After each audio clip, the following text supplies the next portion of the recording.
Bismillahirrahmanirrahim. Assalamualaikum warahmatullahi taala wabarakatuh. Alhamdulillah, salatu wassalamu ala sayyidina rasulillah sayyidina Maulana Muhammad ibn Abdullah wa ala sahbihi wa ala. Nawaitu ta'allum wa ta'lim naf'al intifa' wa tadhakkur wa tadhkir wa ifadatul istifadah wal hatha ala tamassuki bi kitabillah ta'ala wa sunnati rasulillah sallallahu alaihi wasallam wa du'a ila al-huda wa dalalata 'ala al-khair wa ibtigha mardatillah qurbi wa thawabih subhanahu wa ta'ala. Allahumma la sahla illa ma ja'altahu sahla wa anta taj'alul hazna idza syi'ta sahla. Allahumma sahhil lana hudal ulum wa hab lana wasi'al fuhum jahi nabiyikal ma'sum. Allahumma aghna bil ilmi wa zina bil hilmi wa akna bil taqwa wa jamma bil afiyah. Allahumma arzuqna fahman nabiyyin wa hifdzal mursalin wa lahaman malaikatil muqarrabin. Wa sallallahu alaihi wa sallam alhamdulillah rabbil alamin. Alhamdulillah rabbil alamin. Allah Subhanahu wa taala masih mengizinkan kita semua sama-sama bersimpuh bersujud di hadapannya di waktu subuh, beribadah kepada Allah Subhanahu wa taala, berzikir, kemudian mengkaji atau mempelajari daripada akhlak-akhlak yang dibawa Nabi Muhammad SAW, yang dengan harapan mudah-mudahan Allah Subhanahu wa taala memberi taufik hidayah kepada kita semua serta kemudahan dalam mengamalkannya, dalam mencontoh Nabi Muhammad SAW zahiran wa batinan, secara zahir maupun batin, amin ya rabbal alamin. Ya, kemarin kita sudah ngebahas tentang bagaimana jihadnya para sahabat Nabi Muhammad sallallahu alaihi wasallam. Setelah kita mengetahui makna daripada jihad, sekarang kita masuk ke bab selanjutnya, itu at-tawadhu', yaitu sifat tawadhu'. Tawadhu' ini boleh dibilang rendah hati. Rendah hati, bukan rendah diri kalau nggak salah. Itu lebih tepat. Jadi rendah hati bukan rendah diri. Jadi rendah hati ini maksudnya dia tidak merasa lebih dari orang lain. Kalau rendah diri itu menghinakan diri sendiri, sedangkan Allah telah memuliakan, itu yang nggak boleh. Paham? Beda loh rendah hati sama rendah diri. Kalau rendah hati dia ngerasa dia ini memang rendah, dia nggak punya kemuliaan apa-apa, tanpa perlu dia merendahkan dirinya di hadapan orang lain. Di hatinya dia tahan itu semua. Tapi kalau rendah diri, dia ceritanya merendahkan dirinya, tapi belum tentu hatinya punya kerendahan. Kalau nggak salah begitu yang pas. Minal munjiyat, dan di antara hal yang menyelamatkan adalah at-tawadhu' lil mu'minin wa huwa min alamati husnil khuluq, yaitu merendahkan hatinya bagi orang-orang yang beriman. Dan orang yang punya sifat tawadhu ini termasuk orang yang memiliki tanda dia punya akhlak yang baik. Dikatakan faman tawadhu'a rafa'ahu Allah, yang tawadhu Allah akan angkat derajatnya. Wa man takabbara wada'ahu Allah, yang dia punya sifat sombong Allah bakal jatuhkan dia. Na'udzubillah semua na'udzubillah.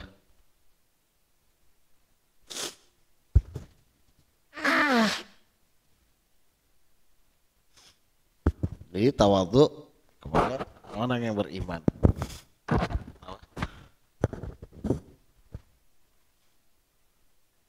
Wa qad wasafallahu al-mu'minina alladziina yuhibbuhum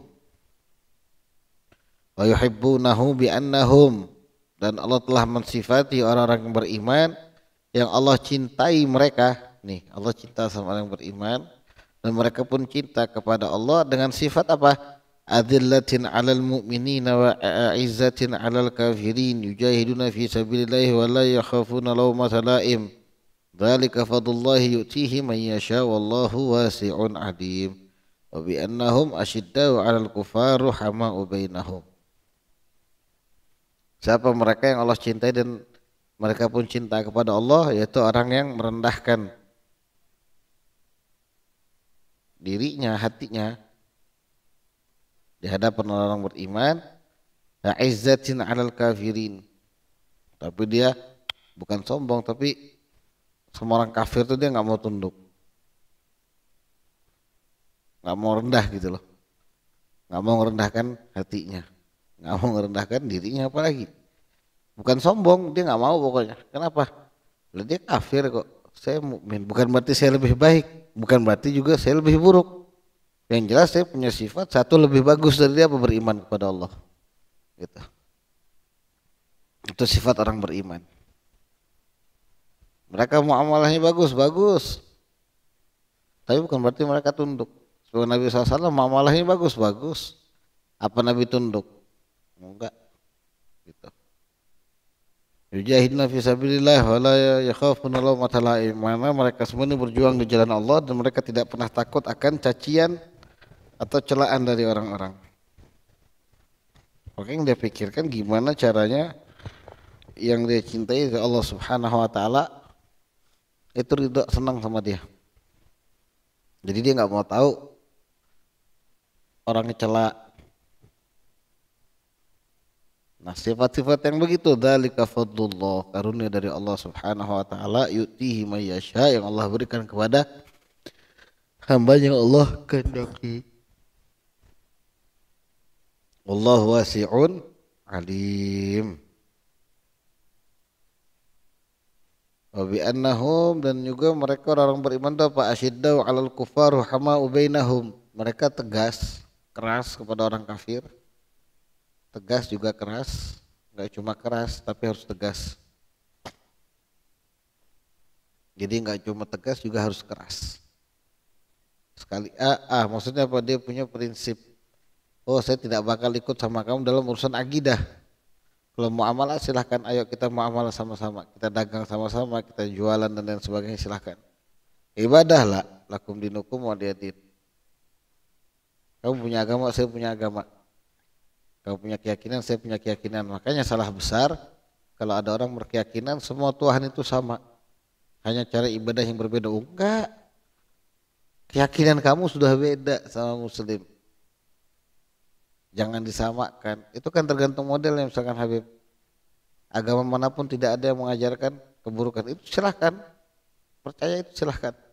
Tapi yang jelas saya cuma percaya sama Islam.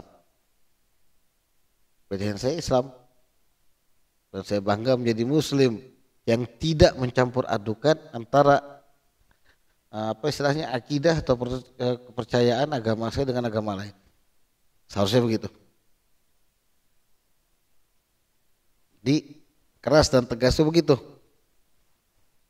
Jangan malah begitu dikasih tahu enggak semua agama itu sama, enggak ada yang pengen keburukan, ini itu semua dibuat seakan-akan fenomenanya agama lain pun diterima sama Allah. Siapa bilang?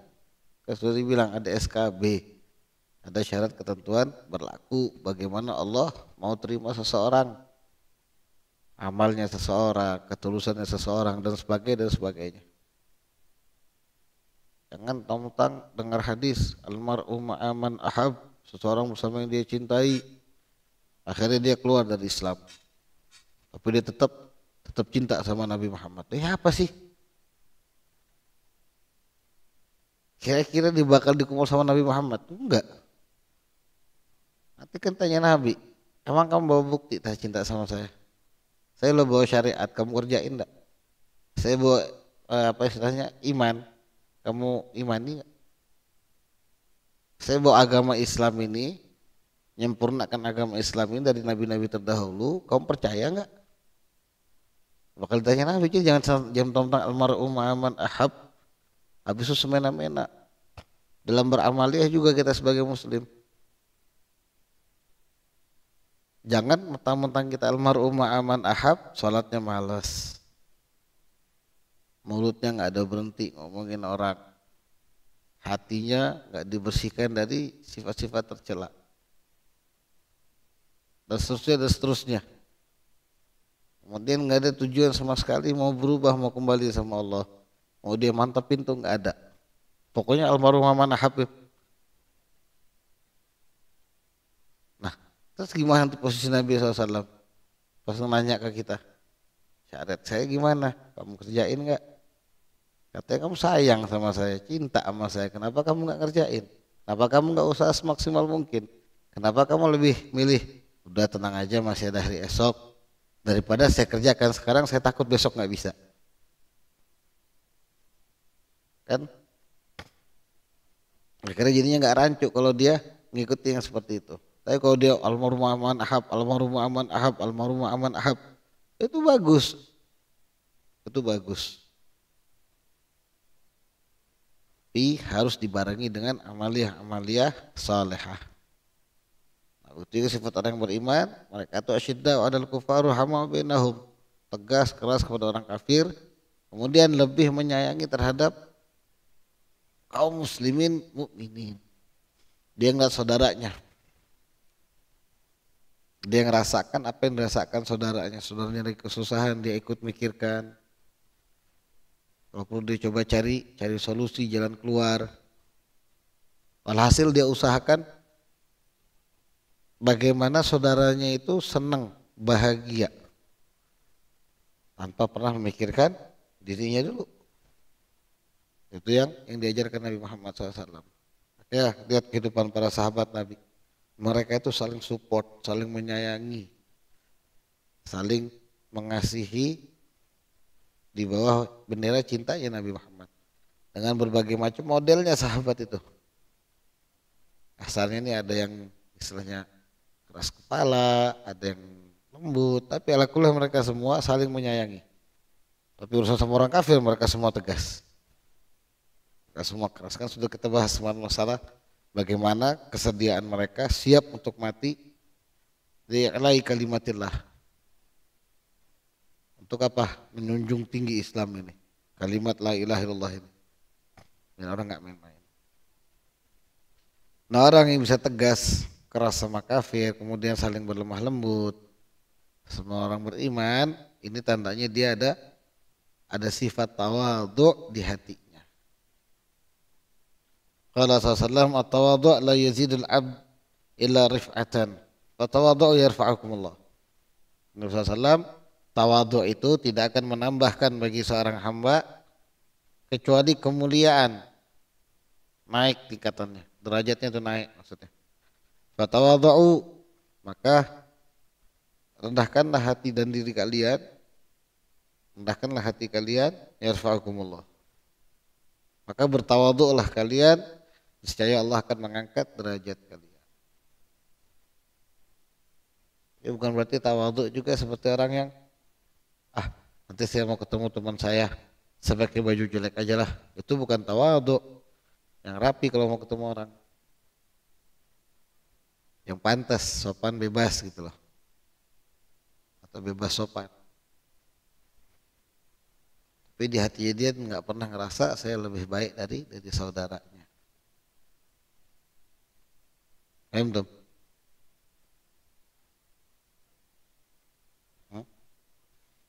Lalu kemudian wal afu la yazidul abda illa izzan. Kemudian memaafkan itu tidaklah menambahkan bagi seorang hamba kecuali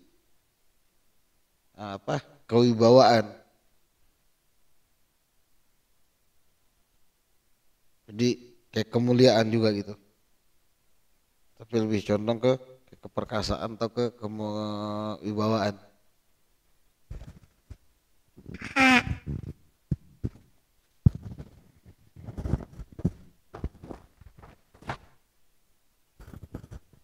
Fa'fu yu'izzukumullah.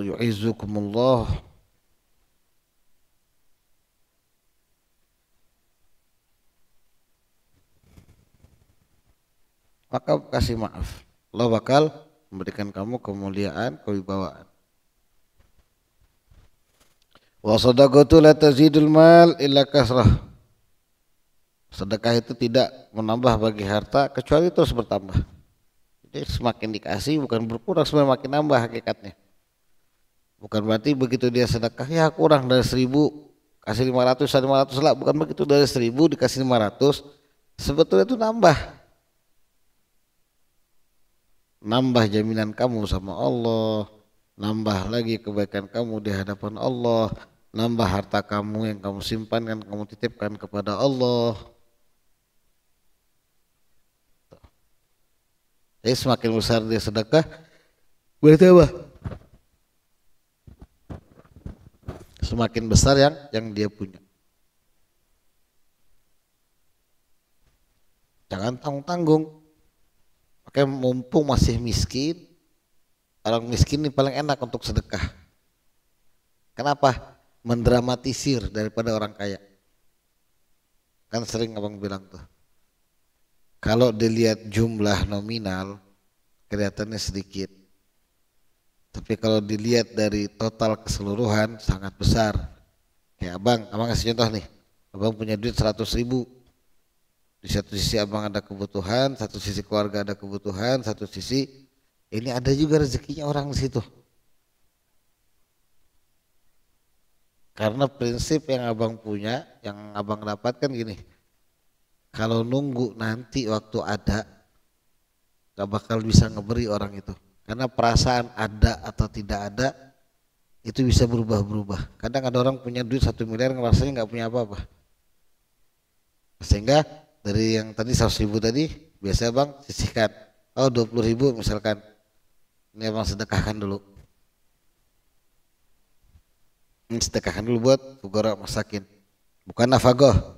Nafagoh dihitung sedekah. Nafagoh itu pahalanya itu seperti sedekah. Tapi bukan sedekah namanya. Nanti jangan bilang wah sedekah ke istri ke anak aja. La itu nafagoh namanya. Sedekah.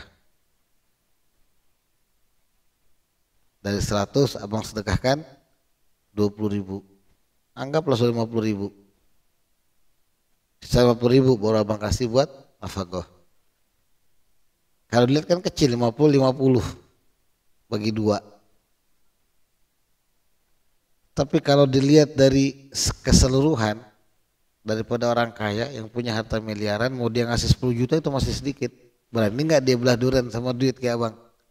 Abang 100.000 berani belah duren, bagi 2 nih, belah semangka 50-50. Ini sedekah, ini keluarga. Cukup nggak cukup keluarganya segini.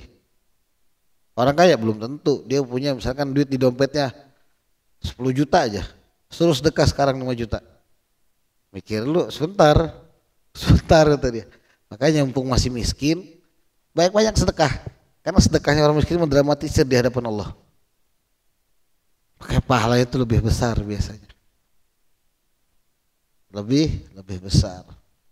Karena dia selalu ingat sama Allah, dia takwa sama Allah, dia ada tanda dia punya kebaikan di hadapan Allah. Di saat dia susah, maka nanti ketika dia mudah, Allah jaga, Allah pelihara dirinya daripada hal-hal yang membahayakan seperti sifat sombong dan lain-lainnya.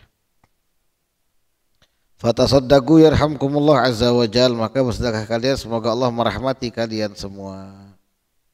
Jadi ini keistimewaannya bagi orang yang sedekah. Lagi di sini kita perhatikan hadis itu apa? Dapat doa dari Nabi Muhammad. Yarhamkumullah kata Nabi. Maka sedekahlah kamu, semoga Allah merahmati kalian. Ya, orang yang suka sedekah, suka ngasih, itu dia selalu diliputi kebaikan karena Nabi SAW doakan.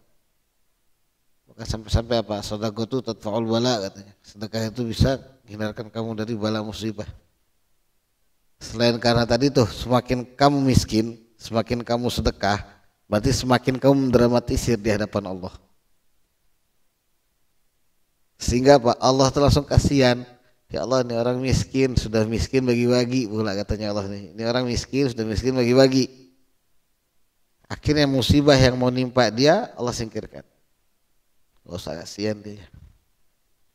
Nabi SAW pun mendoakan, akhirnya jadi kebaikan bagi dirinya.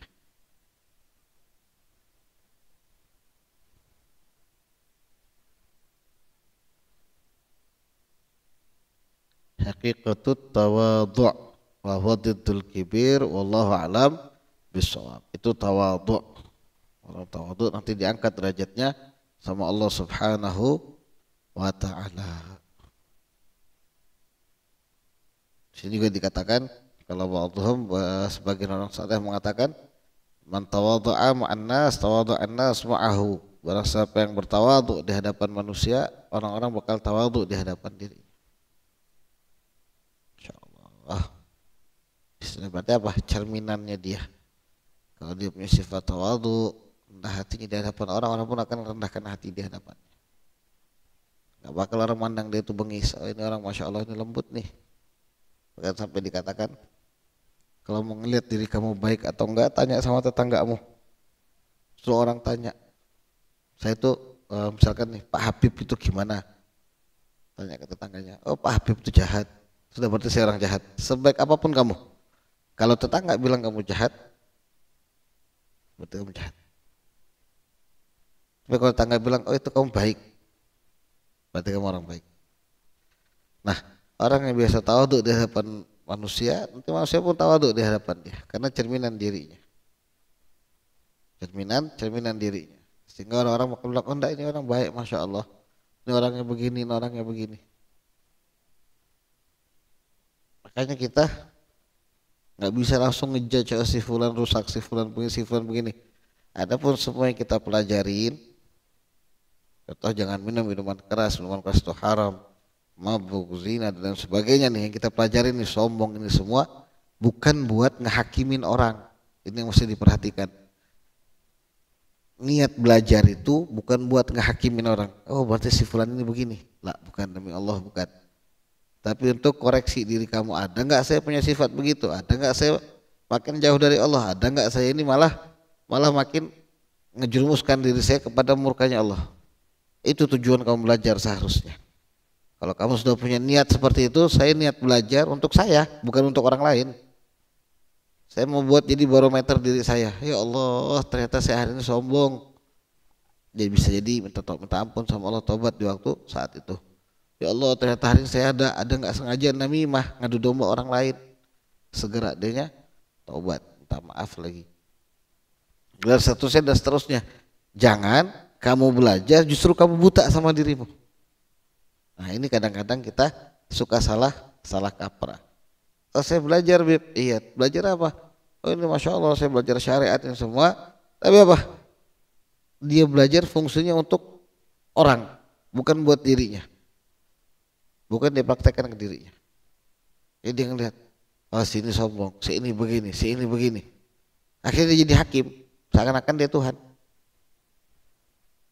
Dan itu sering kali kita begitu. Sering kali, apalagi kalau sudah sampai ngelihat orang berdosa. Padahal tujuan Allah kenalkan kita sama dosa, itu bukan buat ngejudge atau ngehakimin orang, tapi buat kamu rem dirimu, buat kamu menjaga dirimu dari dosa. Tawadhu pun begitu, jangan sibuk ngehitungin orang, oh si fulan tawadhu, si ini sombong, si ini begini, si ini begitu. Lah bukan, kamu jangan sibuk ngurusin itu apa, kamu tawadhu dulu. Man tawadhu ma'an nas, tawadhu an-nas ma'ahu. Kalau dia tawadhu, dia mulai tawadhu di hadapan orang, dia mulai rendahkan hatinya di hadapan orang, dia rendahkan pasti istilahnya dia tundukkan egonya, orang pun bakal begitu ke dia. Sehingga nanti yang dia temuin semuanya mau tawadhu'in. Oh ini tawadhu semua ternyata masya Allah. Kenapa? Karena dirinya sebenarnya. Karena dia memulai semua yang dia pelajari, dia coba amalkan itu dimulai dari dirinya. Dia niatkan buat dirinya. Ini buat saya, ini buat saya, ini buat saya, ini buat saya, ini buat saya, bukan buat orang lain. Akhirnya apa? Dia mulai ngelihat orang, ya Allah, ini orang masya Allah ya, ini orang masya Allah. Padahal dari dianya yang masya Allah. Karena dia orang itu ngikutin. Sebab digambar orang begini, masya Allah ya si fulan itu ya, nggak nyangka saya. Dulu dia begitu, sekarang begini, lebih baik yang jelas. Akhirnya orang mulai ngikutin kebaikan yang dipandang sama orang lain tadi. Nah dianya, kitanya, mandang orang juga, ya Allah masya Allah baiknya ini orang. Saya ini siapa diterima sama mereka. Saya ini bagaimana mereka masih sayang sama saya, masih perhatikan saya. Masih mau nganggap saya itu ada. Saya ini nggak dianggap sampah di hadapan mereka. Nah ini kalau sudah dia ciptakan dari dirinya, maksudnya dia mulai perbuat dari dirinya, maka lingkungannya pun bakal mulai begitu. Man tawadha'a ma'an nas, tawadha'an nas ma'ahu. Wallahu a'lam bissawab. Nasallahu lakum tawadhu' wa husnal khuluq wa husnal khitam bi jahi sayyidi wa di'adnan. Amin ya rabbal alamin. Allahumma minkum, minta maaf minta ridhonya kalau salah kata, dan mudah-mudahan nanti dipastikan aja lagi tawadhu itu rendah hati apa rendah diri atau kedua-duanya. Dipastikan aja lagi nanti. Cuma ala kulli hal kalau sudah dibilang tawadhu sudah paham lah bagaimana mempraktekannya. Assalamualaikum warahmatullahi taala wabarakatuh.